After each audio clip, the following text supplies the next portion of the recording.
Hey guys, Ralph here, and welcome to True Power Trumpet Fitness here on Fabulous Friday in Connecticut. And glass half empty, my guy might say. How fabulous is it? I mean, we're in the middle of a tropical storm. If I lose, if I lose power in the middle of it, what are you going to do? Anybody that has a lesson this afternoon, and I have several of them, we may be out of luck. So don't worry, but we may be out of power. Okay? Anyway, you saw the thumbnail.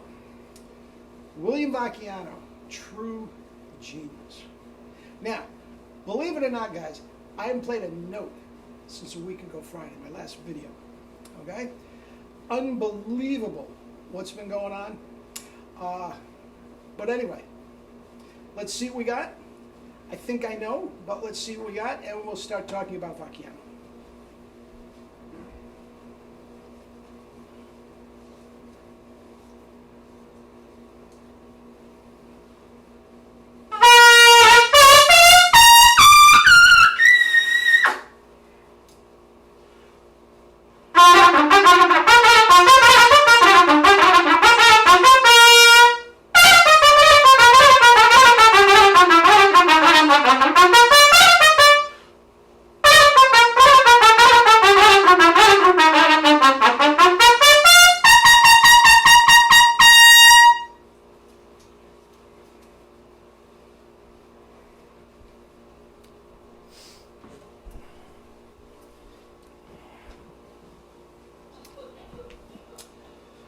Basically, a week later, nothing.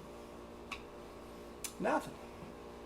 Anyway, William Vacchiano. We have talked a lot about his chops, his orchestral career and whatnot, but we haven't really talked that much about his gray matter, how smart he was. Just extraordinary. Just extraordinary. In my life, I have had the good fortune of being in the company of true geniuses. I mean, absolute geniuses. IQ above 160. Certainly Mel Broyles, forget it. Jerry, I mean, Toby, his son, says his IQ was up around 200. Several people in academia. Certifiable geniuses, and Vacchiano was extraordinary. Extraordinary how smart he was. So we can go back. I mean, the musical talent was off the charts even when he was a child. He grew up in Portland, Maine, like I did. And I told you before, he is actually a distant relative of mine. We referred to him as Uncle Willie in the family. And even though he lived in New York, pretty much his entire career and life, musical life, he did get up to Maine to visit family and family functions, a wedding, a funeral, you know, that type of thing. But yeah, Portland, Maine, back in the 1920s, in there, when he was growing up, was an absolute hotbed, a real honest-to-goodness cultural center. Of course, the epicenter was New York, and the hub was Boston, of course. But you go up the Maine coast about an hour north of Boston, and you have, it's just still a very busy seaport and whatnot, and that was the case. I mean, immigrants coming from Europe, specifically Italy. I mean, there was a huge Italian-American population back then. And in the Italian way of learning music, theory and solfege was number one. Didn't matter if you were a singer, a violinist, didn't matter.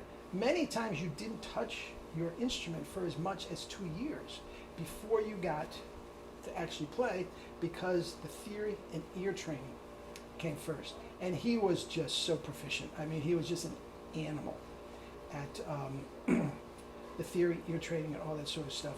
And I will get that will come into play later, and I'll get back to it, okay? But the point is, you got that in your family. If you were so inclined to have a musical family, you got that in your private lesson. Everybody took a private lesson back then. You know, it may have cost a nickel. You know, you didn't necessarily get it in school. You know, this was the Italian way of doing things. Okay?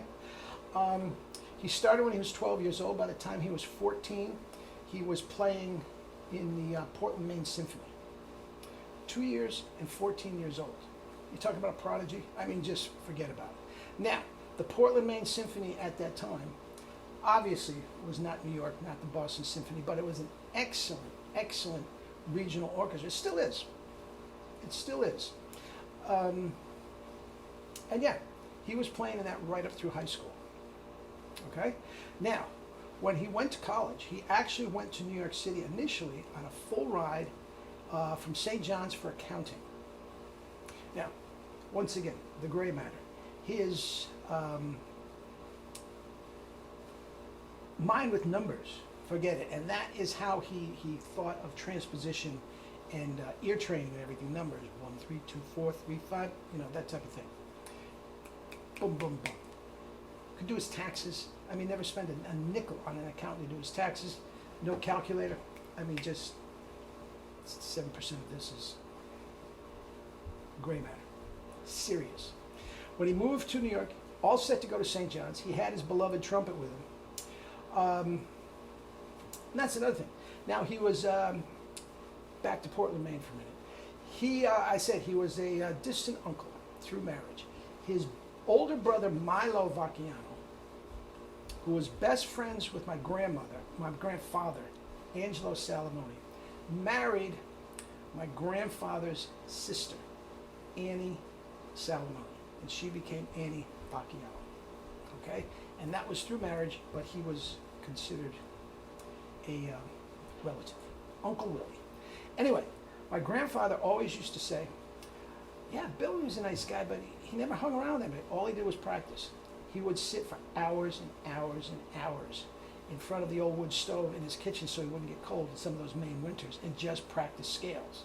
And my grandfather would say his mother would scream at him, play a song, play a song. No, no, no, no. You know your scales, you can play anything.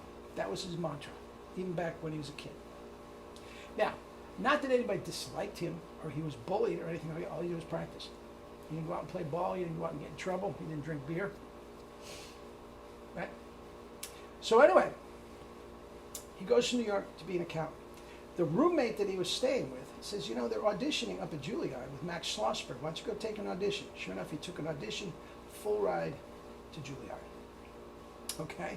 Full ride to Juilliard and full ride to St. John's for accounting. I mean, right? Right? So anyway, obviously he chose Juilliard, much to his parents' chagrin, but needless to say, it worked out for him. I mean, an accountant certainly would have been a more secure thing than a musician. But the New York Philharmonic, once you get tenure, you got plenty of security. Anyway, 4 years at Juilliard, he took 3 classes. 3 classes. 1 was class piano, 2 was his lesson with Schlossberg, and 3 was orchestra. The class piano only because he was dating the piano teacher. That's what he told me. Okay? Absolutely a hound. If you look back, very, very dignified, handsome, in an old Italian way, and oh, please. It was a joke among all of us. Don't bring your girlfriends to your lesson because he's going to... No, he never made a move on them, don't get me wrong. But he would flirt with any girl. Salamone, she's cute. What's her name? Please, stay away from her, Mr. Vacchiano. Really? So anyway, a couple other things. Time to audition. Now, he was the hot shot around New York. Everybody knew who he was. But it wasn't long that there were 2 openings, the Metropolitan Opera and the New York Philharmonic. And he took the auditions pretty much in the same week, same couple of weeks. Met came first. Now, back at that time, and all up until Chris Martin blew the pay scale all out of whack for the New York Philharmonic, the Met was the highest scale, the highest paid players, orchestral players in the world. Mel was very, very proud of that. He played some ungodly lick. Ace, that's why they give me the big bucks. Anyway, he took that first, got the job. Okay? Took the job. Duh. Right? 21-year-old kid took the job.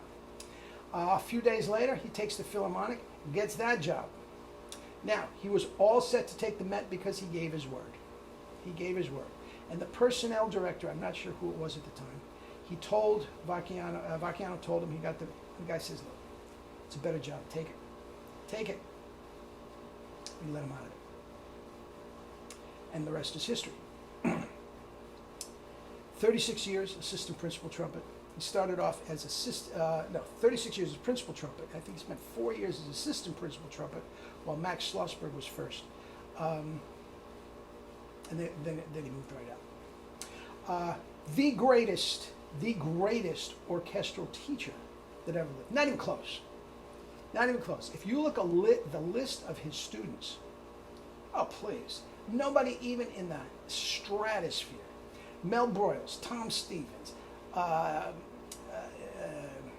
Phil Smith, John Ware, Manny Laureano, Miles Davis, Wynton Marsalis, you want to go commercial, Alan Rubin, Lou Soloff, please. Not even close. I'm going to limit it to orchestral teachers. Not even close. Now, he's the first to admit that Juilliard, Manhattan, and Mannes afforded him the top 2% of all trumpet players in the world. He made no bones about that. And if you're starting with Mel Broyles, when you're starting with Phil Smith, it's pretty hard to screw it up, okay? But not even close anybody came to that. Not even close. More genius. More genius. He knew 7 languages fluidly. And he never went to a class for a language. Again, never, nothing, okay? He got a Bible, 2 Bibles, one in English and one in the language that he wanted to learn. In the beginning, blah, blah, blah, blah, blah. God said, let there be light, blah, blah, blah. And he went back and forth through the entire Bible. That's how he learned different languages. Are you kidding me? Try it sometime. If you last 5 pages, I'll be amazed, okay? Forget learning the entire language. He said German was the toughest. He knew Italian from the household, so, Italian to Spanish, that he felt that was quite easy for him. But the genius is off the charts. And I'm going to leave you with one story. I've said it before, and it just makes me laugh every time I say it. My first lesson at Mannes with the great Vacchiano, I found out what studio he was going to be using for his lessons. I'd signed out the studio right next door, and I played all morning trying to impress the great Vacchiano. So what do you do when you're 18 years old and just dumber than a doornail, which I was? You try to impress him with high notes. Well, he didn't care for high notes. Nobody did. Certainly him. He abhorred high notes. Okay? And finally, when I went in for my lesson, it's a ceremony. Was that you playing all those high notes? It's puffed out my chest. Yeah, that was me. What's your highest note? I said, I don't know, F or a G. He said, I could open this window. We're on the 3rd floor. Open this window, throw out a brick, and chances are I'd hit somebody with a high F. I just off the turnip truck, you know what I did? And this is the honest to God's truth. I went up and looked out the window because I thought there was a trumpet player out there playing high Fs. I turn around, Vacchiano's got his hand in his head in his hand. Oh, please. Get the Arbin book out. And the rest is history. Anyway, William Vacchiano, thank you so much for all you've done for me and bringing me to New York. Needless to say, you and Mel Broyles and Jerry, easily, not even close, the 3 most influential people on my musical career. Love you, Bill. Eat and drink your fruits and vegetables and live your life with true power. Love you all.